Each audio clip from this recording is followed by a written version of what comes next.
I've been asking students and other audiences for years this question. Do you feel more loved by God when He makes much of you, or when He, at great cost to Himself, frees you to enjoy making much of Him forever? Which prompts you to feel more loved? And I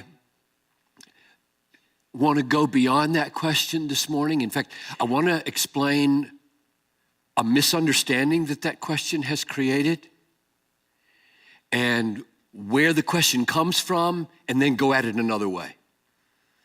So I'm trying to do some adjusting here in an old question that's been very useful and prone to misunderstanding. The aim of that question is not to deny that God makes much of His children. So I ask, do you feel more loved by God when He makes much of you, or when He enables you to make much of Him? I'm not trying to play them off against each other, but it sounds that way. So before this message is over, I'm going to show you maybe more than you've ever seen, I hope, how much He makes of you as His children. So that's my corrective. I don't mean for that question to be a denial of the biblical truth that God, astonishingly in His grace, makes much of His redeemed children. Let me tell you where the question was coming from, and then head off in a different direction and circle back around to what I've been trying to do all along. I care more about nominal, hell-bound Christians who believe God loves them than I do about genuine, heaven-bound Christians who don't feel God loves them. That makes sense?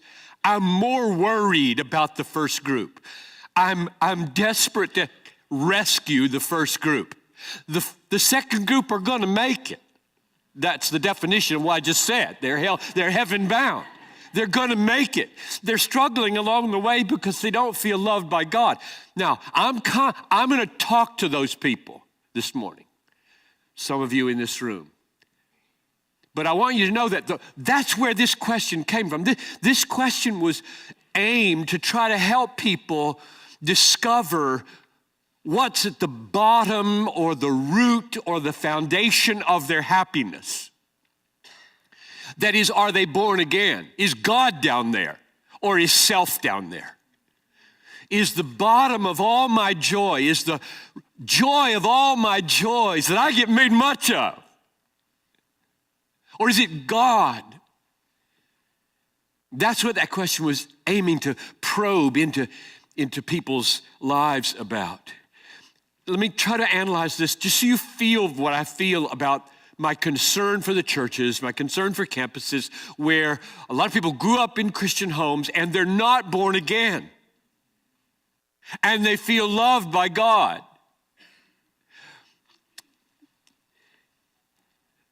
What if you believe that to be a Christian is to turn to Jesus to get everything you wanted before you were born again? And what makes you a Christian is not new wants, but a new source. What if you believe that? Suppose what you wanted all along was to be wealthy, and you hear a preacher, and you turn away from yourself, and you turn to Jesus and prayer and obedience to get your wealth. Or what if you wanted all along to be healthy, and you stopped being self-reliant and going to only doctors, and you started praying and relying on Jesus for the thing you always wanted, namely health? Or what if you always wanted to escape the pain of hell? And you turned to Jesus in order that your body would not feel that kind of pain forever. Or what if you wanted a happy marriage or peace of conscience, and you turned away from the world and you turned away from self-reliance and you relied on Jesus for a happy marriage? Would you be a Christian? All the desires remaining what they were before you were born again, just a new bellhop, a new butler. The meal is the same, new butler bringing it in. Does that make you a Christian? It doesn't. That's not what the new birth is. It's not leaving everything the same, all the same desires that you had before. The new birth is way more radical than that. So I'm probing, I'm digging into people's hearts saying, what's at the bottom of your joy? It's okay to want to have a happy marriage. I want to be healthy. And I turn to Jesus and I ask him, and he wants me to. But he's not a cosmic doctor, bellhop, butler to give us all the stuff we wanted before we were born again. The new birth is the awakening of a whole new range of delights, namely Christ and his glory and his fellowship. And if all your desires have stayed the same and you're just using Jesus to get them, you're not a Christian.